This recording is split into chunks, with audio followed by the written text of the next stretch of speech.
Hi, everyone. I'd like to welcome you to our Friday seminar for the Center for Southeast Asian Studies. I'm Laura Rozek. I direct the center here at the University of Michigan. Just a few notes on the webinar today, and please feel free to use the Q&A function during the talk. Our co-sponsors for our lecture today are the Department of Asian Languages and Cultures and the International Institute. I thought it might be useful just upfront to acknowledge the milestone we made this week. It is the year since the pandemic was declared. And for us here at the University of Michigan, it's been a year since we were in person this week, which I know is a grim milestone for many of us. And before we started today, I wanted to acknowledge everybody in our Center for Southeast Asian Studies, especially Jessica Riggs, who most of you know as our programmer, who have kept things just flowing relatively seamlessly over this time. I know for myself, at least, that these have Friday seminars have kind of been a nice way for me to remember why I do the research I do and the teaching that I do, and a nice break from everything that's going on in the world. And we appreciate you for coming every week. And again, thank you to Jessica and the team who keep everything running so smoothly. We also would, of course, like to acknowledge the funding from the U.S. Department of Education National Resource Center, which makes so many of our activities possible. There are a few upcoming seminars this afternoon. If you are interested and available from 3 to 5, there's a lecture on translation and transnation, translation as a critical practice for writing a nation in transit this afternoon. And you may register via this link, which is also, of course, on our CSEAS website. And in a few, next week, actually, Friday, March 19th, Alexander Cannon, who is a lecturer in music from the University of Birmingham, will be here at noon. Again, please register. And we're really excited. Again, this has been a lecture I know many of you have been looking forward to welcome Sylvia Nam here, who is an assistant professor in the Department of Anthropology at the University of California-Irvine. Her work's really interdisciplinary. Her research interests are in cities, markets, and expertise. Her work brings together anthropological engagements with value alongside geographical theories on the production of space as the cutting edge of accumulation. We wish her best of luck as she's working on her book project, Phnom Penh, City of Speculation. This is an ethnographic examination of speculative practices in real estate in Cambodia's capital, the role of Asian investment in radically reshaping the city's landscape, and regulatory regimes that enable speculation and investment. And we've already asked her, once she's done with her book, to please come back, hopefully in person, and have a conversation with us about that book. We're also happy today when we're able to highlight some of our PhD students and scholars to have them help facilitate the discussion. And today we're happy to have Cheryl Yin do this. She's a linguistic anthropology PhD candidate in the Department of Anthropology here at the University of Michigan. Her research, Cheryl's research, is focused on the Cambodian language, specifically how ideas about language and hierarchy are changing in contemporary Cambodia. From 2014 to 2016, she conducted ethnographic fieldwork in Cambodia. She's been tremendously successful with her dissertation research. She's been funded by the Fulbright U.S. Study Program, the Center for Coomer Studies, the American Association of University Women, and the Bailey Graduate Fellowship through the Center for Education of Women here at the University of Michigan. And she's currently writing her dissertation and making great progress. So we're grateful that she's sharing her time with us today to help facilitate the conversation after Sylvia's talk. So with that, I will stop sharing my screen. Again, encourage you to use the Q&A during the talk to ask any questions you may have. And welcome Professor Nam to give her talk. Thank you.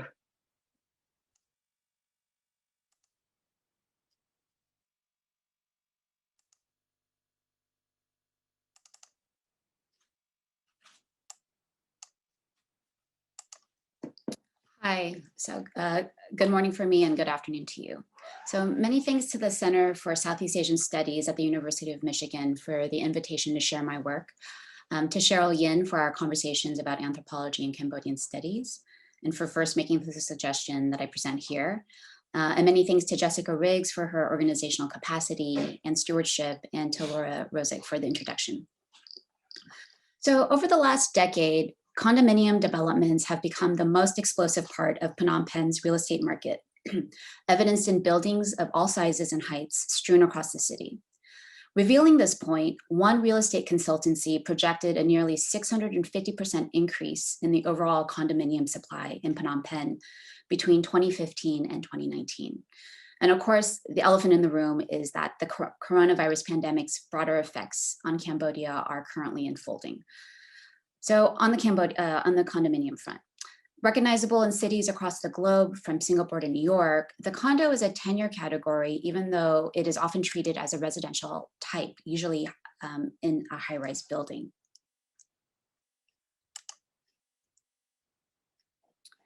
Condominium high-rises are sited on land that once housed standalone detached villas and low-rise shop houses built within a compact mid-century grid of well-defined narrow streets.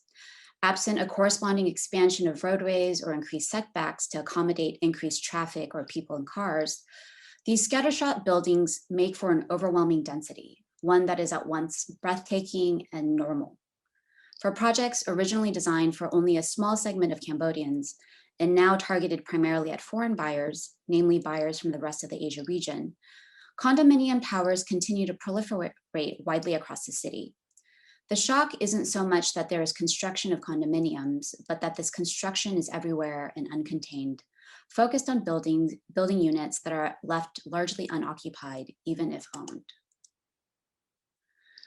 The condominium is a relatively new category of property in Phnom Penh. Non-existent over a decade ago, the condominium has become a major built form with units numbering in the tens of thousands. Building permits for condominiums made up one of every two projects approved in Phnom Penh between 2010 and 2017, according to estimates by Gabriel Favreau, reflecting their widespread proliferation. Despite its obvious growth, the condominium as a go-to urban form was never self-evident nor guaranteed. For one, the condominium is not a state effect. That is, the condominium was not a product of housing policy or emerged from a change in the law, at least originally. It was also not necessarily a market effect either. That is, a type of property based on demand from Cambodian buyers. Instead, the condominium was born out of experiments by foreign developers seeking to tap into Cambodia's open economy and at least originally mimic Cambodian enthusiasm for land. In this talk, I chronicle the first efforts to build a new kind of thing in Phnom Penh by relating stories told to me by developers, planners, lawyers, and land brokers. By piecing together the origins of the first condominiums built in Phnom Penh in the mid-2000s by those who are directly involved in their fabrication and construction, I relate the difficulties and miscues of turning land into real estate, specifically the conversion of air into property. That an ordinary and recognizable global real estate form became the vanguard of construction over the last decade provides a lens from which to think about the production of space, by which I mean real estate as the centerpiece of capitalism, and how the seemingly smooth surfaces of the built environment betray the difficulties of reformatting space and reworking notions of property and value. More broadly, my interest here is how capitalism comes together, responding to the call from the Gens Collective and their feminist manifesto.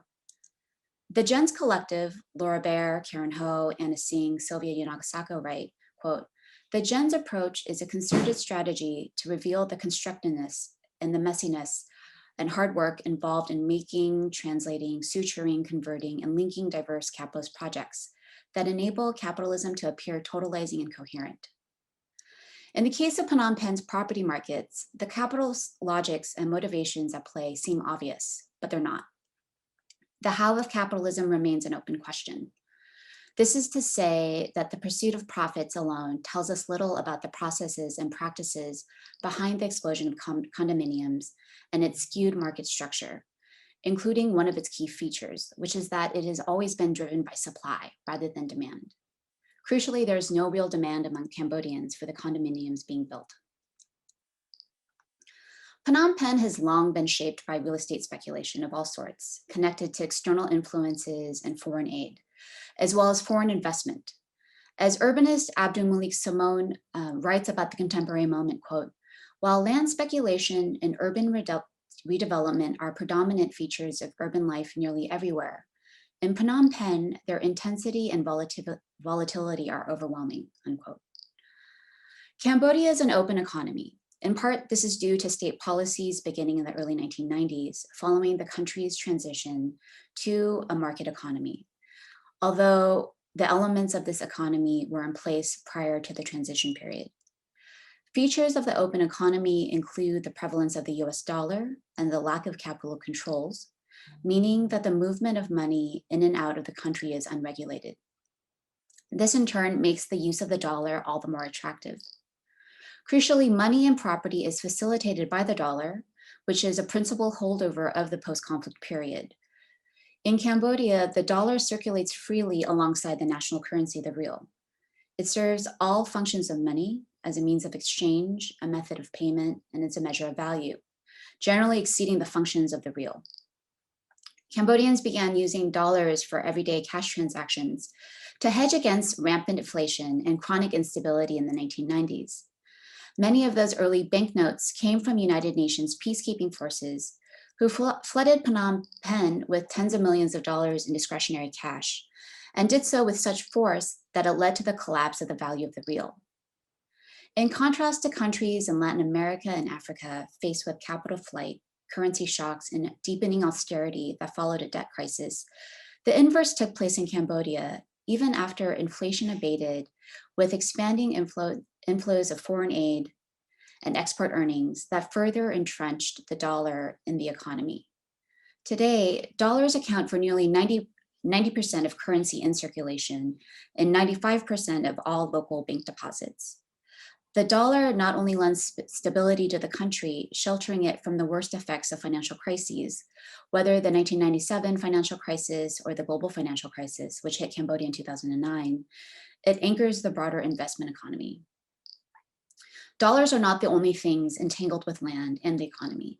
Developers from Hong Kong, Korea, Indonesia, and elsewhere proposed spectacular built projects for Phnom Penh in the span of a few short years, beginning in the mid-2000s. Their after effects are still obvious in the city today. It was a critical mass unveiled around the same time, from satellite cities to high-rise condominiums to office towers, widely anticipated to turn Phnom Penh into some version of Ho Chi Minh or Bangkok, or cities where real estate is a spectacular mode of accumulation. Some of these projects were proposed by global construction conglomerates seeking to scale up their regional presence in order to replicate windfalls earned through property booms elsewhere, while others operated behind obscure special purpose companies focused exclusively on Cambodian real estate. These inter-urban comparisons and interconnections between Phnom Penh and other cities helped to fuel perceptions of the viability of these proposals in the first place. It was also in the mid-2000s when foreign investment started to outpace foreign aid for the first time. Up until that point, foreign aid had provided much of the operating budget for the state. With the government's approval of billions of dollars worth of building proposals annually beginning in the mid-2000s, projects generated market exuberance and their lateral and upward pressures. As the geographer David Harvey points out, as David Harvey points out, he calls this kind of market exuberance a chaotic ferment that grows new spatial configurations.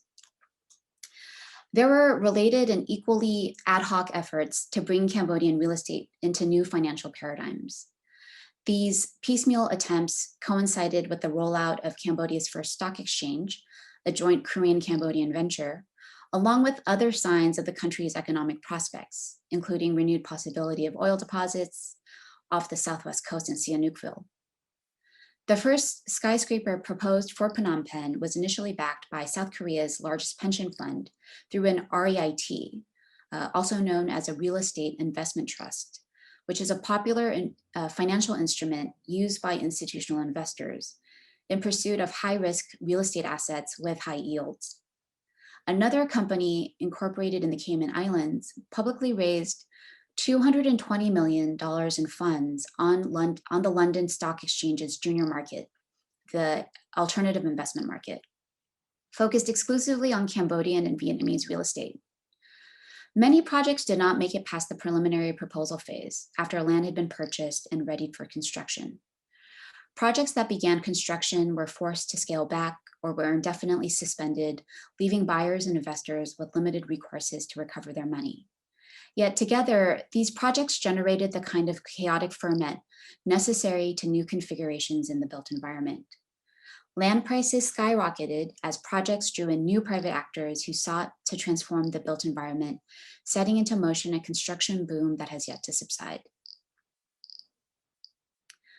Land has long been central to Cambodian savings and investment repertoires. It's an especially favored commodity in contests of prestige and as a store of wealth, an important hedge against economic volatility that together make for a regime of value.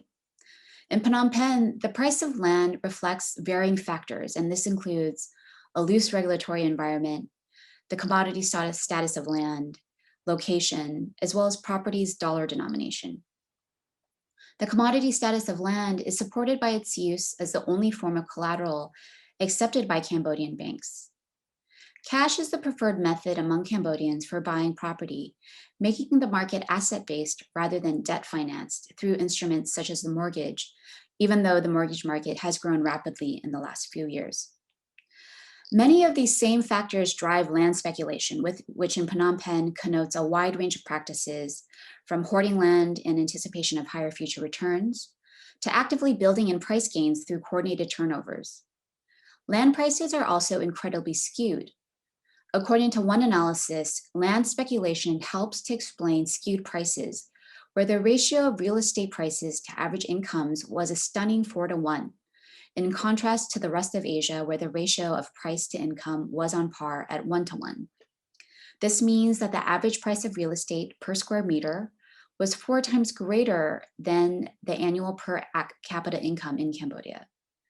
It's worth noting here, though, that pervasive land speculation across metropolitan Asia was documented as early as the 1960s, connected to high growth rates and the consolidation of wealth among local elite in the cities of Kuala Lumpur, Bangkok, and Singapore. This meant that the asset value of land in Asian cities was much higher than in metropolises located in countries of the West with their higher levels of development. In Phnom Penh, property values in the 1960s and 1970s were sustained by inflows of foreign aid, as well as elite speculation with land and houses. These practices and values were wiped away with the Khmer Rouge's dissolution of private property and money. Land speculation in Phnom Penh intensified following the reopening of the economy in the 1990s, which, coupled with expectations of foreign money, became key drivers of Phnom Penh's patchwork urbanization. In the 1990s, foreign investment was geared primarily toward renovation and restoration of existing structures. So here's one example. Blocks of socialist housing built during the Sangkum period under Sihanouk, Norodom Sihanouk in the 1960s. The structures were sold to a Malaysian investor in the 1990s who proposed to turn the structures into a hotel. Later, it was resold to a Cambodian entrepreneur who repurposed the blocks into a commercial building close to the waterfront known as Phnom Penh Center that opened in 2001. So this is representative of the kind of construction of that period, not wholesale demolition and radical reconstruction, but something built within the existing footprint and height limits of the former structure.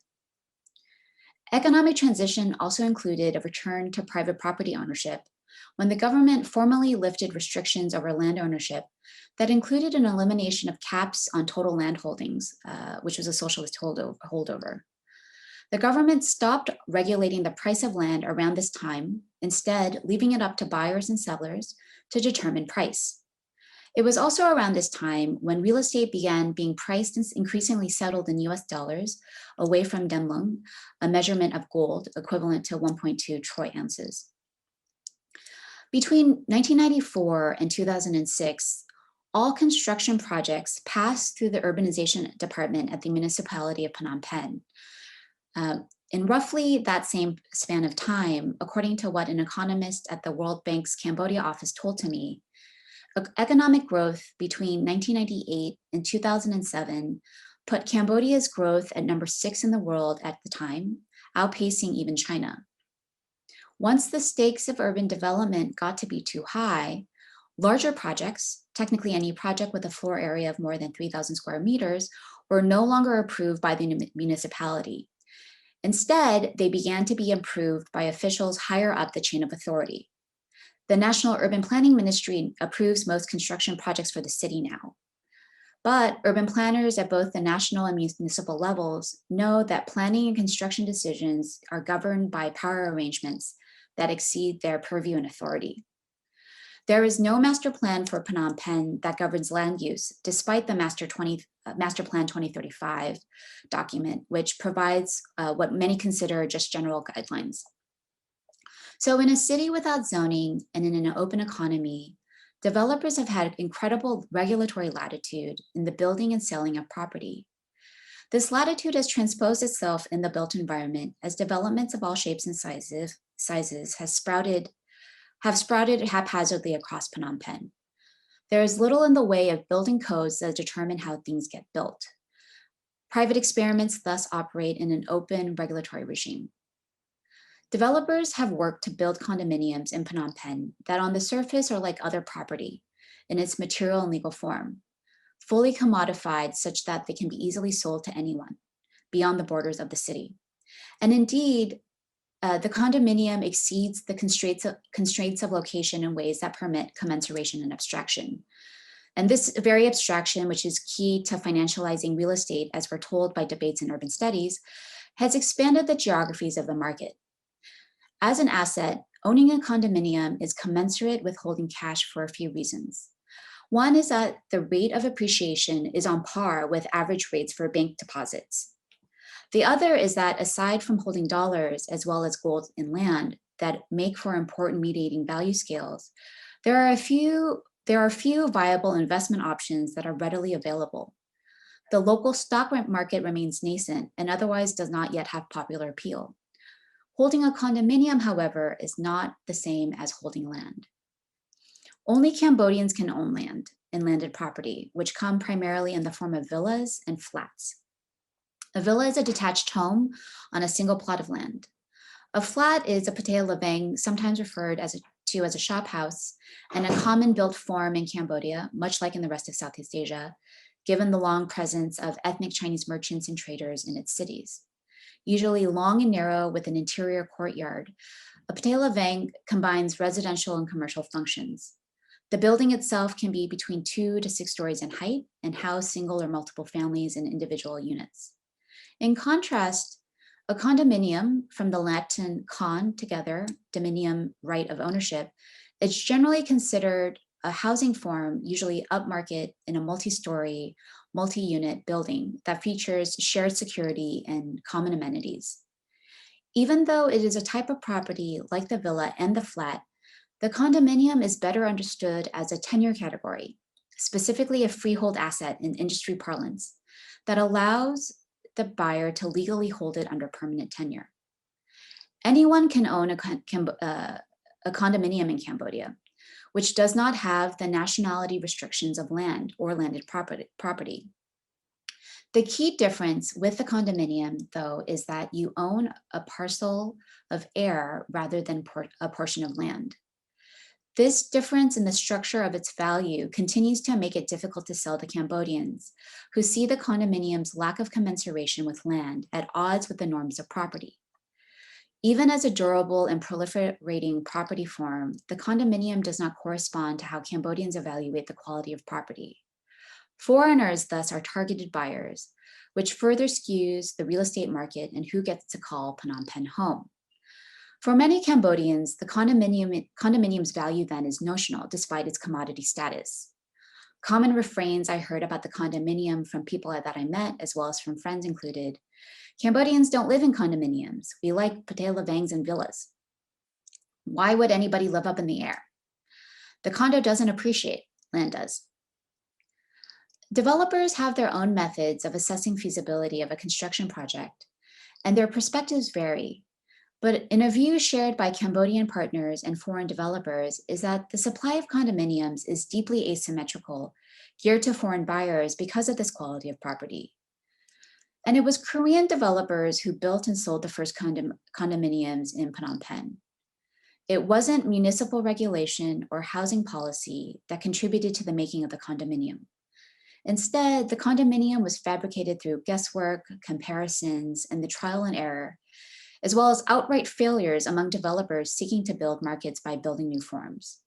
In an open economy, developers had wide license, proposing a range of forms that did not yet exist in Phnom Penh at that point: office towers, residential high-rises, and satellite cities. Large villas, of which there are many in Phnom Penh, have long been repurposed as government offices, cafes and restaurants, and as corporate headquarters and foreign aid missions. For developers, this was taken as one of many cues about the lack of supply. Developers I spoke to talked about the arduous work, as well as the misfires and the duplication of ideas involved in building in an uncharted market.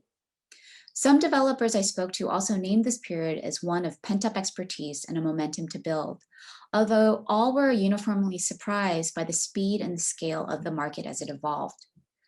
These dynamics drew in additional waves of developers, speculators, and brokers, with effects that continue to shape the city today. The making of the city's first condominiums then is in part a story about the commodification of property and the logics in the making of a new market asset class. But as a thing that did not yet exist, the condominium required attendant infrastructural, market, and social conditions, from setting prices according to calculations that were relatively untested, and preparatory work such as teaching prospective buyers that the condominium was a desirable asset, also potentially amenable to speculation. I first met Hun in 2009 when he was working on another condominium high-rise, this one in a central neighborhood of Bung Khon Khang in Phnom Penh. Hun is from Suwon, South Korea. Trained as an architect, he heads his own development company in Cambodia. Currently, he owns several hotels in Phnom Penh. He started out in Cambodia working on a Korean satellite city project in the early 2000s. That company, like other Korean businesses, looked to Cambodia for construction opportunities at a time when large projects in Phnom Penh were primarily in proposal form and the market nascent, and construction opportunities in Korea were maxed out.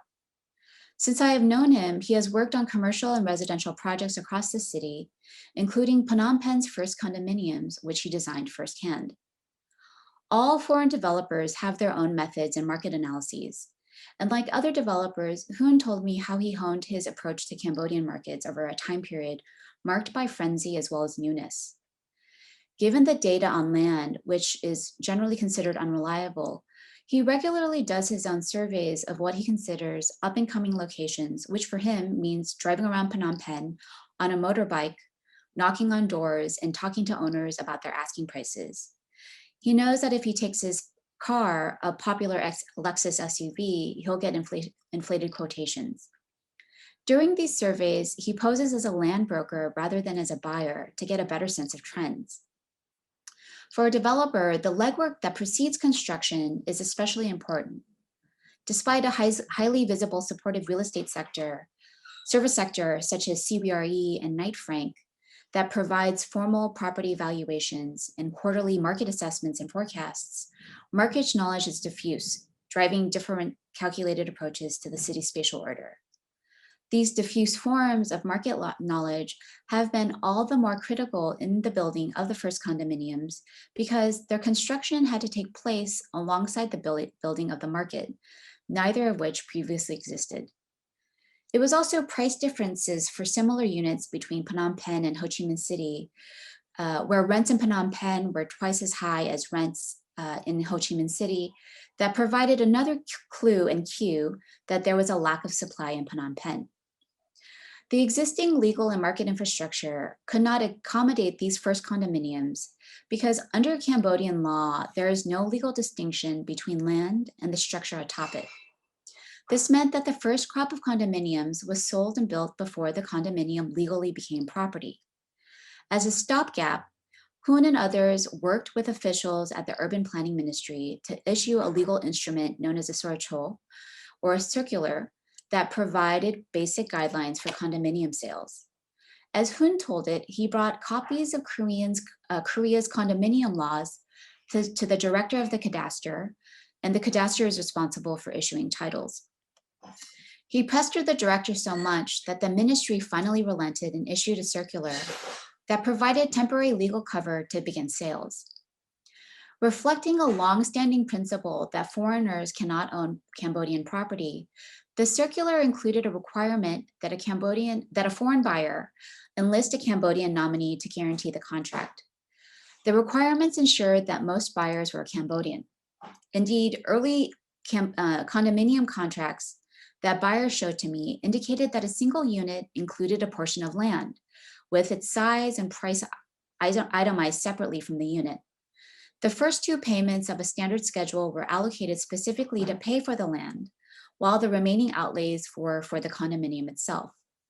To be sure, these contracts were issued before the condominium law passed nearly 5 years later in 2010, a law that eventually superseded the circular and eliminated any ownership claims to land. What's important here is that the stopgap measure, the circular, gave developers the basis to sell units, with a percentage claim to the land on which they sat. This aligned with Cambodian understandings of the structure of value, in which the value of property is in the value of the land. The passage of the condominium law formally eliminated any claims to land. Once the Cambodian formally became property, however, sales did expand to a wider field. In this new reformed market, foreigners can freely own Cambodian condominiums under its provisions because of this disentanglement from land. But this very disentanglement of land meant that its structure of value was no longer acceptable to most Cambodians. But the very first project Hun worked to build in Phnom Penh wasn't a condominium tower. He originally arrived in Phnom Penh in 2004 as part of a small Korean company to build Camco City, one of Phnom Penh's first spectacular projects. Camco City, a portmanteau of Cambodia and Korea, was initially pitched as a satellite city or a self-enclosed enclave on cheap reclaimed land on what then was considered the urban fringe. Nearby are Hong Kong, Taiwanese, and Korean-operated garment factories that have sewn clothing for brand name retailers like The Gap and Columbia beginning in the 1990s. A reported $2.6 billion project, Camco City was the largest foreign investment in the country, which many saw optimistically, if not prematurely, as an indication that Phnom Penh was ready for projects that, multi-phase and massive in size, require a decade or more to complete. Camco City was also the city's most ambitious when it was formally announced in Phnom Penh in 2005. The original design for the project, including housing like condominium high-rises and villas, and facilities such as the new city hall or the seat of power for the municipal authority. For Hun and his colleagues, the viability of Camco City was motivated, again, by the logics of comparison that have shaped urban experiments across Asia. The comparison in this case was across projects as well as across cities. Korean developers looking to Cambodia for construction opportunities also wanted to replicate the success of similar foreign-built projects, among which included Phu My Hung, the Taiwanese new town development in Ho Chi Minh City in Vietnam. There was a belief among Korean companies originally, whose market opportunities were drying out in Korea, to come to Cambodia, to come to a stranger's country, as Hun put it, with private financing to build a satellite city. Projects built elsewhere worked to provide useful case studies for foreign developers arriving to Phnom Penh in the making of markets. A handful of other ambitious projects, those promising to be the largest or the tallest in the city, also had cascading effects as engineering, real estate, and development companies from Korea as well as the rest of the region rushed to join to build. Another Korean project called Gold Tower 42 promised to be Phnom Penh's first and tallest skyscraper of 42 stories, located on a main arterial route. Not only did projects like these allow for capital to be legible as abundant and circulatory, these projects were also public failures, providing clues for developers for what did not work. Hun quickly moved away from Camco City, claiming that the project was too big. And South Korean prosecutors separately later charged the backers of the project for using Cambodian land and infrastructure projects as vehicles to channel embezzled bank funds, a scandal that led to the momentary collapse of Korea's savings industry. Other satellite cities, like the Indonesian Ciputra Group's satellite city, proceeded ahead, whereas other projects, for example, Malaysia's Sunway City in Phnom Penh, pulled out after being approved around the same time as Camco City. Real estate agents and developers told me that overall, as a built form, satellite cities that are supposed to be self-enclosed with commercial facilities, international grade hospitals and schools, office parks and housing were too ambitious to build and involved too much capital. Gold Tower itself was also plagued by scandal. Its construction was suspended soon after it began, and its hulking concrete shell stood as a monument to its miscalculations for nearly a decade. And it was scheduled for completion at the end of last year, finally. What accounted for some of that project's miscalculations was that it priced its condo units too high, close to $3,000 a square meter, again, 4 times the average per capita income in Cambodia. Again, only Cambodians could buy condominiums under the previous existing legal infrastructure. And the circular provided a stopgap measure, as I mentioned. Despite upbeat press releases to local newspapers that condominium sales were brisk, pre-sales were slack, jeopardizing much of its construction funding. But its miscalculations proved instructive on the price points for sales for other developers. Remarkable here is that price points for condominiums have remained relatively fixed over the last decade. With their smaller footprints and shorter timetables for completion, condominiums could capture Cambodian interests without the long-term commitments of multi-phase projects like satellite cities. And the absence of other developers helped to throw this first crop of developers and others headlong into the future, speeding up the rate of change and in a way creating the future that they anticipated. As Hoon himself readily admitted, quote, "First off, if we're talking about Cambodia's market, Cambodians are not demanding condominiums, at least in my opinion. I'm not sure you'll understand this. What I mean is that people didn't want condominiums, at least at first. But when we started our projects, we were the only ones, us and Camco. But when we were selling units, we needed to persuade customers. Yes, condos are good. Foreigners buy lots of them. And that's how we persuaded buyers," unquote. The passage of the 2010 law would formalize the market infrastructure for condominiums. And Koreans, plagued by financial scandals and the embarrassment of stalled projects, have been replaced by developers from China, Singapore, and Hong Kong, proposing similar projects. Instead of targeting Cambodian buyers, these developments target Chinese, Singaporean, and Hong Kong buyers who recognize that the structural value of the condominium lies in air. These buyers look for better rates of return on their money from what they can get from their banks in their home countries. The market remains highly skewed. It continues to be supply-driven, and the bulk of units are being built by foreign developers drawn to Cambodia's open and dollar economy. So by way of conclusion, what do we learn? Phnom Penh's skyline is not that dissimilar from the skylines of Singapore or Bangalore or even Dubai. But unlike those cities, the property market in Phnom Penh continues to flourish without 2 supportive pillars commonly understood as necessary to support urbanization. And by that I mean industry, and the second is without the backing of the state. This delinking between industrialization and urbanization prompted T.J. McGee in the 1960s to famously declare that Southeast Asian cities reflected a kind of pseudo-urbanization. So the question is, does this still hold? Possibly, but it misrecognizes how the making of space and the selling of property is itself an industry. The first experiments to build condominiums led to the standardization of the form as well as of the market. There are implications, of course, here for the building in a city for investors rather than residents, and for selling bits of the city to people who have no intention of living there. The other point that I'll conclude on is that the production of space, making real estate a regime of accumulation, takes work, And it's not regulations or policies or urban planning that precede its production, but in fact follow from it. That is, it isn't an obvious rollout of capitalism that makes for the skyline, but the messy work that results in a fragmented skyline. Thank you.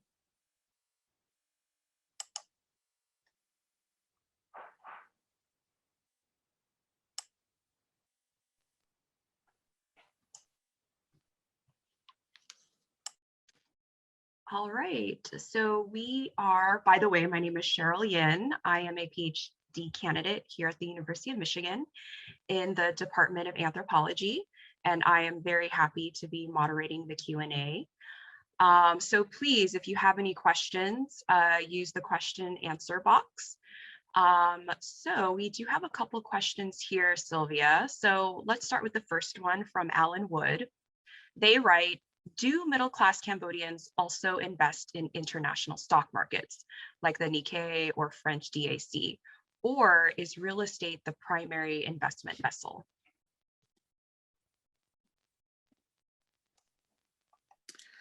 I think that the two primary, I still think that land is the primary form of a store of wealth alongside gold and dollars. And so, I mean, it's possible that there's a lot of investment in international stock markets. I think that the data from the Bank of International Settlements probably provides some sort of clue around the movement of money from Cambodia to other financial hubs. But I'm not exactly sure about what investment practices in financial markets overseas, what that looks like. Okay, and the second question is from Sopal Ir, Associate Professor of Diplomacy and World Affairs at Occidental College in Los Angeles. Hi, Sopal. So he says, first off, wonderful presentation, Dr. Nam. I'm sure Hoon's pestering of the cadastral director for the Saracha, the government circular on condos, was aided by some generous gifts, in quotes.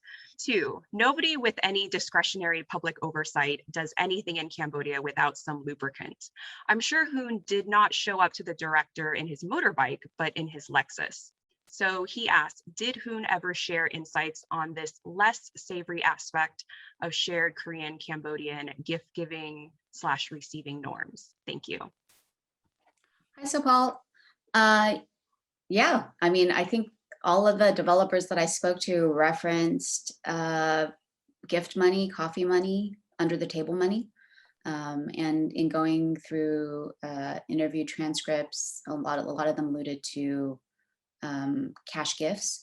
The other understanding of the ways in which investment projects can get approved or proliferate is donations to the Cambodian Red Cross, which I'm sure you know is headed by Hun Sen's wife.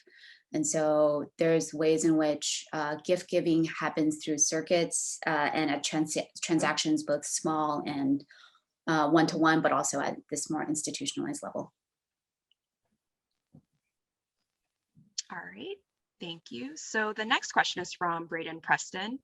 They write, I am curious if you could comment on if the younger generations of Cambodians living in the city are coming around to the idea of living or investing in condos versus land. Yeah, so I think that there's definitely a shift underway. You know, like one of the things that I wanted to capture is the way in which the condominium first emerged as an actual asset and as a built form. But I do think that younger Cambodians are shifting into Cambodia is a deeply cosmopolitan place, and Phnom Penh is a deeply cosmopolitan place, and that many have pointed to younger generations who are influenced by global practices of recognizing the condominium's value as an investment, but also as a potential form of housing. So I think that there is definitely a generational shift, and I think that the research, future research, hopefully will give us a sense of what that looks like. All right, great. And so we have another, instead of like a cross-generational comparison, a comparison between cities, other cities in Cambodia. So Nika Chanchini associate professor here at the University of Michigan, writes, thank you, excellent talk. Can you compare real estate development in Phnom Penh vis-a-vis other towns, for example, Siem Reap, Bat Nambang, which have a different profile and position in the country's landscape?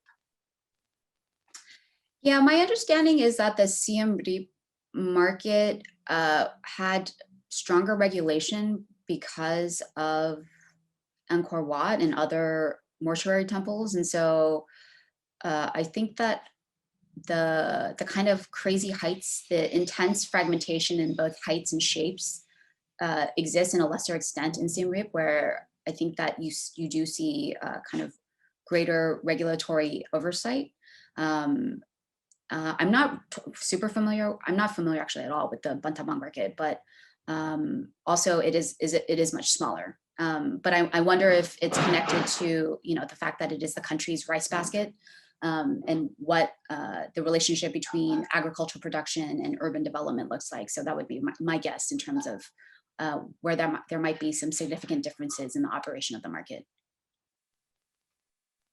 Okay, and speaking of regulatory rules, Terry Yamada writes, wonderful presentation. My concern about the rather unregulated building in Phnom Penh is the fragile infrastructure, water, sewage, electricity.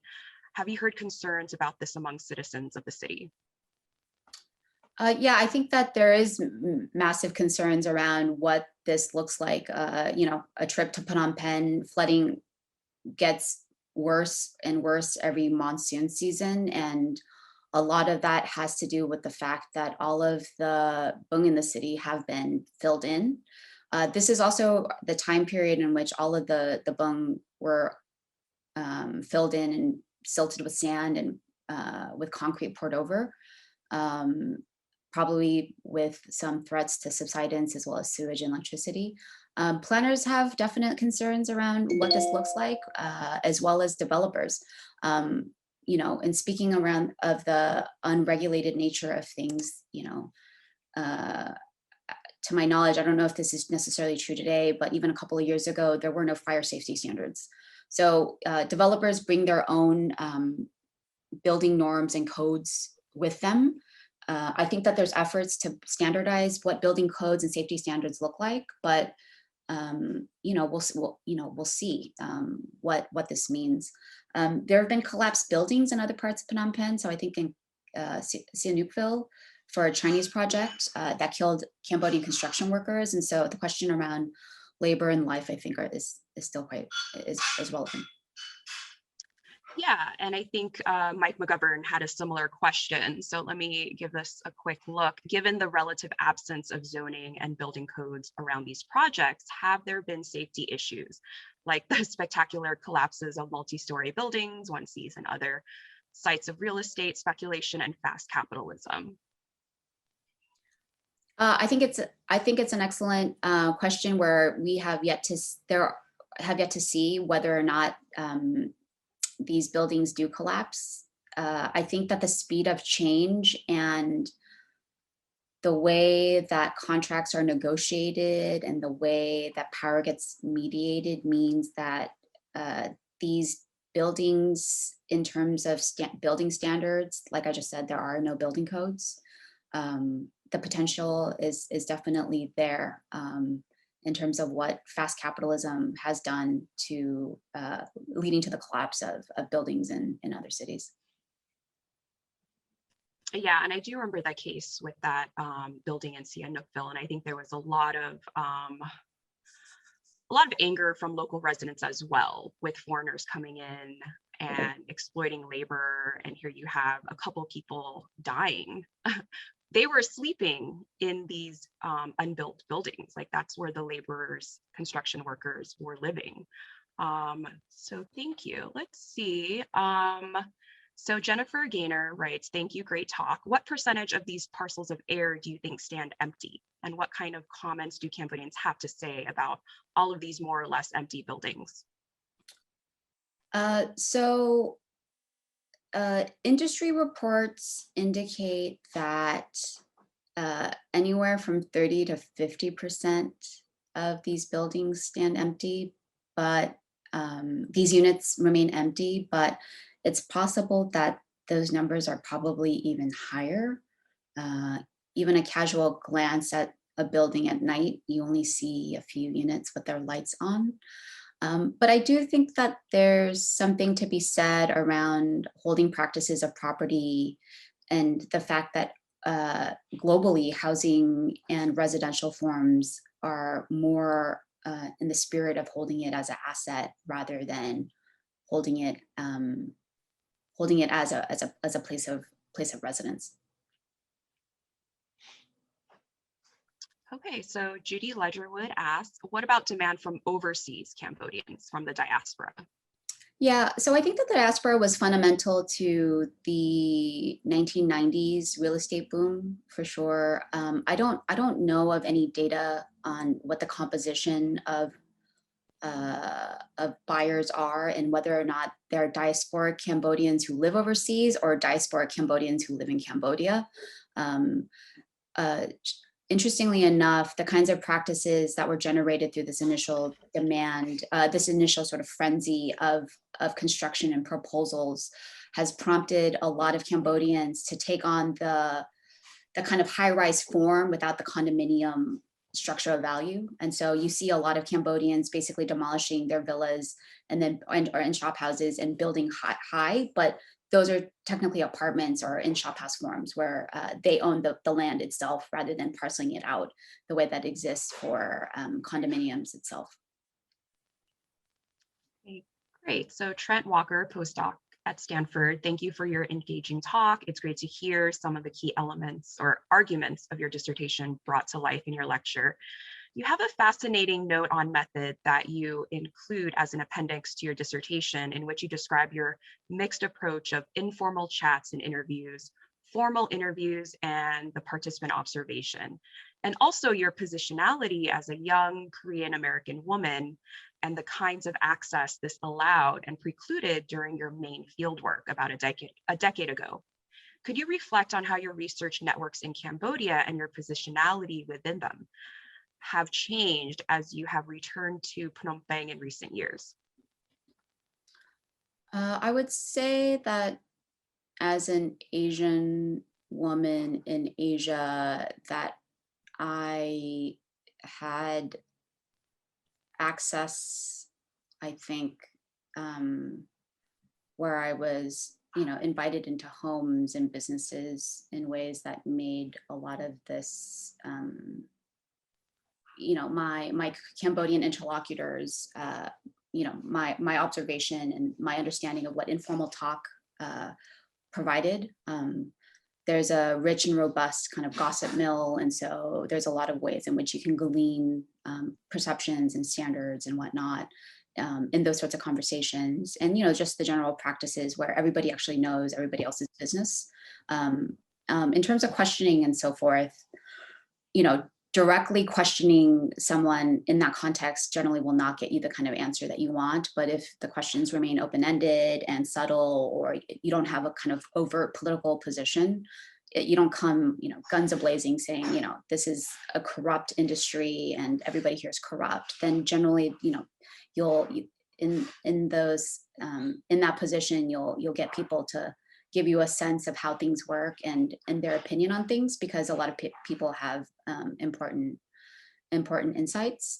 When I first began the project, some state officials particularly were a little bit hesitant because evictions were also happening en masse and very controversially and kind of in a very brutal kind of way. And so, initially when state officials, I would meet with state officials, they wanted to know whether or not I was there to talk about evictions. And, by coming in with that kind of position, like I realized that questions around land development were incredibly sensitive. And so kind of talking around the questions also helped. Okay, great. Unfortunately, due to time, we can only take one more question. So this comes from Nate Crail from Grinnell College. Thank you for your talk. Beyond the completed real estate market, to what extent does the speculative imagination of unbuilt, uncompleted projects construct the domestic and international image of Phnom Penh?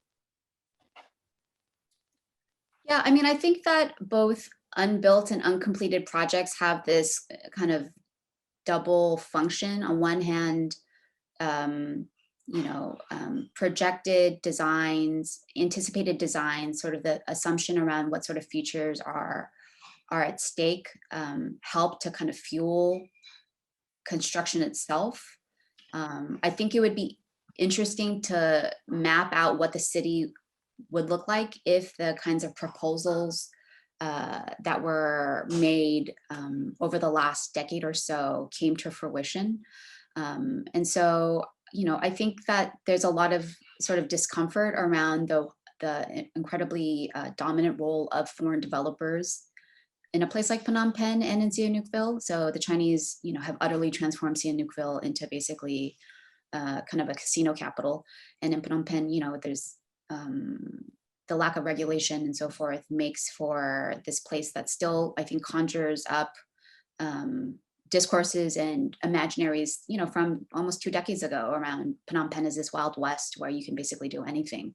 And so I think that, I think that those dynamics, some of them are specific to the political economy of Cambodia, others are inherent to capitalism itself. And so I think that Asian developers in Phnom Penh recognize the potentialities of real estate and therefore continue to build, given how incredibly lucrative real estate has been to other cities in the region. All right, great. And actually, we just have one more question. It looks like this person is coming from Indonesia, so I imagine it's probably really late there.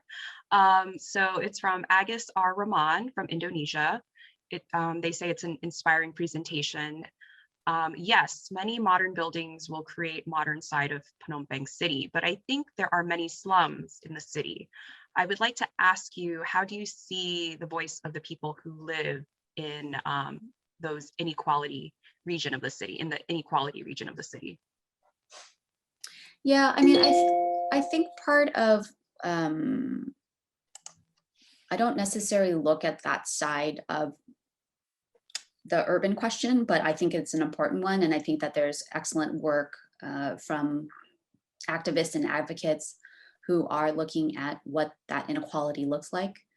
Oftentimes we're told that capitalism is accumulation by dispossession. And so I think that there's been important work done on the question around dispossession. I think that there's less work on accumulation. I think that there's a lot of assumptions around what accumulation looks like and how it actually comes to work. And so I think that if we think dialectically, I think that the inequality question has to be asked, but I think we also have to ask how wealth is generated and created. Great, well, thank you. That concludes our talk for today. I would like to welcome Laura back. Thank you, Professor Nam, for coming and giving a really great talk. And Cheryl, thanks for both of you for a really good discussion. I like that I feel like we got a lot of interesting questions. And we hope to see everybody next week. And during that time, stay safe and have a good week. Thanks, everybody.